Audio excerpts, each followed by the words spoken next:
धरती वैस के दोस्तों अस्सलाम वालेकुम। मुअज़्ज़ज़ सामीन, आज चंद पाकिस्तान के मशहूर सितारों का जिक्र रहेगा जो एक अरसा तक स्क्रीन पर अपनी जगह बनाकर दिलों में राज करते रहे, मगर अपने आखिरी दिनों में मुल्क से दूर थे। एक दौर था जब इन्हें देखने के लिए लोग सिनेमा घरों में रश लगा दिया करते थे, और एक वो दौर था जब इंतकाल के बाद पता चलता कि वो इतने अरसे से गायब थे और उनकी रूह आज किसी दूसरे मुल्क में कफ़स अंसरी से परवास कर गई है। मुअज़्ज़ज़ सामीन, सबसे पहले ज़िक्र अदाकारा शमीम आरा का।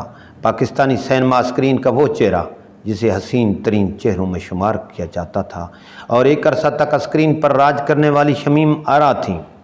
उनकी मशहूर फिल्मों में दोराहा, सालगिरह, सहेली, दिल मेरा, धड़कन तेरी और न जाने सैकड़ों नाम हैं।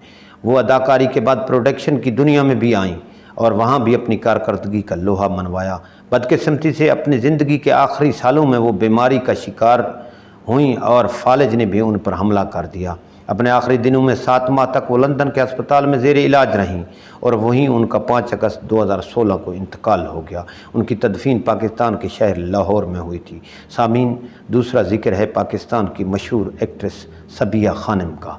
सबिया खानम सफ़ अव्वल की अदाकारों में से एक थीं जिनके क्रेडिट पर बेशुमार फिल्में हैं और पाकिस्तानी सिनेमा की तारीख बनाने वालों में उनका नाम सरफ़हरिस्त है।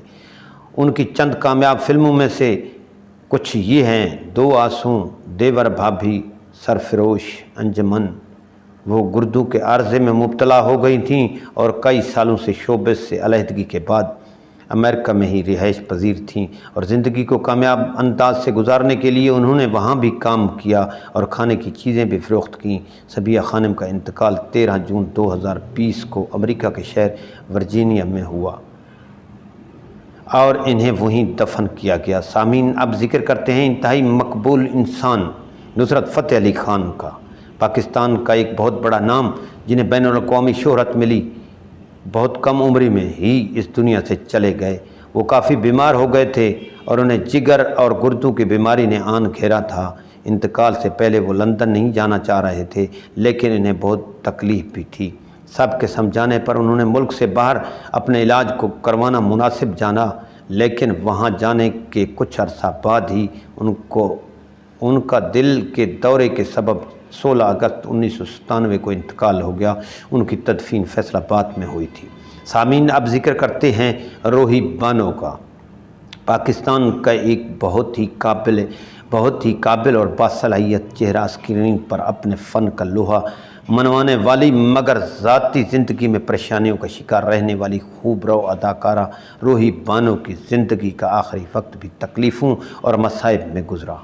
रोही बानो ने पंजाब यूनिवर्सिटी से MA नफ्सियात की डिग्री हासिल की और 1970 से 80 की दहाई में पाकिस्तानी ड्रामा इंडस्ट्री पर राज किया। उन्होंने अपने मुनफरद अंदाज और लबो लहजे से कैरियर के आगाज़ में ही लाखों दिलों में घर कर लिया। 2005 में नामालूम अफराद के हाथों अपने 20 साल के जवान बेटे के कत्ल के बाद ज़हनी तवाज़ुन खो बैठी और उन्होंने शोबे से किनारा कशी अख्तियार कर ली थी। वो दिमागी बीमारियों में भी मुब्तला हो गई थी और अपने लाहौर वाले घर में एक बूढ़े मुलाजिम के साथ ही रहती थी। अक्सर घर से बाहर दीवानगी के आलम में अपने बेटे को तलाश करने निकल जाती थी। उनका बहुत इलाज हुआ, लेकिन वो गुर्दों की तकलीफ़ और नफसियाती बीमारियों की वजह से ज़िंदगी की तरफ लौटते लौटते फिर वापस मुड़ जाती थी। फिर इन्हें तुर्की के शहर इस्तांबुल ले गए और वहाँ पर मज़ीद बीमार हो गईं। 10 दिन वेंटिलेटर पर रहीं। वहीं 25 जनवरी 2019 को अपने खालिक की हकीकी सी जा मिली। कोई तसव्वुर नहीं कर सकता कि ये वही रोही बानो थीं जो 70 और 80 की दहाई में टेलीविज़न पर महारानी की तरह राज किया करती थीं। जवां साल बेटी की मौत के बाद वो ख़ुद फ़लसफ़ा मौत को समझने की कोशिश में लगी रहीं। रोही बानो ज़हनी बीमारियों में घिरती चली गईं। जायदाद पर नामालूम अफराद और अपने ही ख़ानदान के अफराद के कब्ज़े होते चले गए। कभी कातलाना हमले की भी खबरें मिलती और एक वक्त वो भी आया कि करोड़ों की जायदाद वाली ये अदाकारा शेल्टर होम में रहकर बेबसी और मजबूरी की दास्तान बन गई। नाजरीन, धरती वैस की ये काविश अच्छी लगे तो लाइक और सब्सक्राइब